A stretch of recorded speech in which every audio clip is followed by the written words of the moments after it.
Hello everyone, welcome to easy cooking. నేను ఈ రోజు మీ అందరికి జున్ను పాలతో జున్ను ఎలా చేసుకోవాలో చూపించబోతున్నాను. ఫస్ట్ డే పాలైతే ఎలా చేసుకోవాలి, సెకండ్ డే అయితే ఎలా చేసుకోవాలి, థర్డ్ డే ఫోర్త్ డే అయితే ఎలా చేసుకోవాలి అనేది చెప్పబోతున్నాను క్లియర్ గా. వీడియోని స్కిప్ చేయకుండా లాస్ట్ వరకు చూడండి. మనకి 4 days వరకు జున్ను పాలు వస్తూ ఉంటాయి. అదే ఫస్ట్ డే జున్ను పాలు అయితే 1:1 తీసుకోవాలి. 1 కప్పు జున్ను పాలకి 1 కప్పు నార్మల్ పాలు వేసుకుంటే మీకు గడ్డలా వస్తుంది, జున్ను తినడానికి బాగుంటుంది. అదే సెకండ్ డే పాలు అయితే గనక 1 కప్పు జున్ను పాలకి 1/2 కప్పు మామూలు పాలు వేసుకోండి, అది కూడా గడ్డలా ఉంటుంది.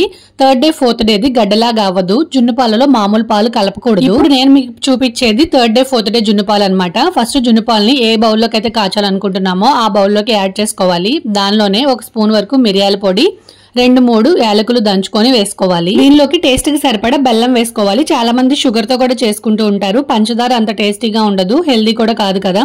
బెల్లం వేసుకుంటే బాగుంటుంది. ఒకసారి బెల్లంతో ట్రై చేసి చూడండి. యాలకులు కూడా వేసిన తర్వాత బెల్లాన్ని బాగా సన్నగా తరుక్కొని వేసుకోవాలి, అప్పుడు త్వరగా కరుగుతుంది. బెల్లం మీకు ఇంత అంత అనే క్వాంటిటీ లేదండి. జున్ను పాలలోకి బెల్లం కలుపుకొని మొత్తం కరిగిన తర్వాత మనం టేస్ట్ చేస్తే తీయగా ఉండాలి. దానికి తగ్గట్టుగా మీరు బెల్లం యాడ్ చేసుకోండి. కుక్కర్ లో కూడా చేసుకోవచ్చండి. అయితే ఇది గట్టిగా అవ్వదు కాబట్టి నేను డైరెక్ట్ గా స్టవ్ మీద పెట్టేసి చేస్తున్నాను, థర్డ్ డే ఫోర్త్ డే పాలు కాబట్టి. అదే మీరు ఫస్ట్ సెకండ్ డే పాలతో చేస్తున్నట్టయితే గనక ఇదే ప్రాసెస్ లో నేను చూపించినట్టుగా మొత్తం ఇలా గిన్నెలోకి యాడ్ చేసుకున్న తర్వాత కుక్కర్ లోకి వాటర్ వేసుకొని ఏదైనా స్టాండ్ పెట్టేసుకొని ఈ బౌల్ ని కుక్కర్ లో పెట్టేసుకొని విజిల్ తీసేసి ఒక 10 minutes లో ఫ్లేమ్ లో కుక్ చేశారంటే జున్ను రెడీ అయిపోతుంది. తర్వాత మీరు పంచదారతో స్ప్రింకిల్ చేసుకొని తింటే చాలా బాగుంటుంది. హాట్ గా తిన్నా కూల్ గా తిన్నా కూడా అలా గడ్డలాగా ఉండే జున్ను అయితే బాగుంటుంది. కానీ నేను చేసేది గడ్డలాగా ఉండే జున్ను కాదు కాబట్టి నేను డైరెక్ట్ గా స్టవ్ మీద చేసేస్తున్నాను. జున్ను పాలు దొరికేదే మనకి రేర్ గా దొరుకుతాయి కాబట్టి చేసుకున్నప్పుడు కరెక్ట్ గా చేసుకోవాలి అంటే ఈ ప్రాసెస్ లో ఫాలో అవ్వాలి. మళ్ళీ మాడిపోతే గనక అసలు మొత్తం ఫ్లేవర్ అంతా పోతుంది, జున్ను పాలు కూడా వేస్ట్ అయిపోతాయి. అందుకని కరెక్ట్ గా చేసుకోవాలి ప్రాసెస్. చూడండి, ఇలా బెల్లం ముక్కలు మొత్తం కరిగే వరకు కరిగించుకోవాలి చేత్తో కలుపుకుంటూ. ఇలా బెల్లం మొత్తం కరిగిపోయిన తర్వాత డైరెక్ట్ గా ఈ గిన్నెని స్టవ్ మీద పెట్టేసుకోవాలి.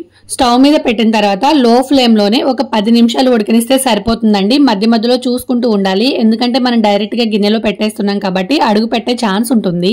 మీరు ఇదే ప్రాసెస్ ఇడ్లీ గిన్నెలో చేసుకోవచ్చు, మామూలు కుక్కర్ లో చేసుకోవచ్చు, ఇడ్లీ కుక్కర్ లో కూడా చేసుకోవచ్చు. దేనిలోనైనా సేమ్ ప్రాసెస్ అన్నమాట. చూడండి, 5 minutes కి నాకైతే ఇలా పాలు విరుగుతూ వచ్చాయి. ఇంకా వైట్ గా పాలులాగా కనిపిస్తుంది కదా, అంటే మన జున్ను రెడీ అవనట్టే అర్థం. జున్ను ఎప్పుడు రెడీ అవుతుంది అంటే మనకి బెల్లం నీళ్ళు అనేవి సపరేట్ గా వస్తాయి అనమాట, అప్పుడు జున్ను రెడీ అయిపోయినట్టు. చూడండి, నాకైతే 7 నిమిషాలకి జున్ను మొత్తం రెడీ అయిపోయింది. ఇట్లా బెల్లం నీళ్లు సపరేట్ అయిపోయాయి అంటే ఈ స్టేజ్ లో జున్ను రెడీ అయిపోయిందని అర్థం. స్టవ్ ఆఫ్ చేసేసుకొని సర్వ్ చేసుకోవడమే. నాకైతే ఫ్రిడ్జ్ లో పెట్టుకుని చల్లగా తినడం ఇష్టం. ఇది వేడిగా తిన్నా చల్లగా తిన్నా కూడా చాలా బాగుంటుంది. ఈసారి మీకు జున్ను పాలు దొరికినప్పుడు ఈ ప్రాసెస్ లో చేసుకొని చూడండి. జున్ను అయితే చాలా టేస్టీగా ఉంటుంది. మనకి తీపి అన్ని కూడా పర్ఫెక్ట్ గా సరిపోయాయి. ఇంకా సర్వ్ చేసుకొని ఎంజాయ్ చేయడమే. మరి ఈ వీడియో కనుక మీకు నచ్చినట్టయితే లైక్ చేసి మీ ఫ్రెండ్స్ అండ్ ఫ్యామిలీస్ కి షేర్ చేయండి. మరిన్ని ఇంట్రెస్టింగ్ వీడియోస్ కోసం మన ఛానల్ సబ్స్క్రైబ్ చేయండి. Thanks for watching.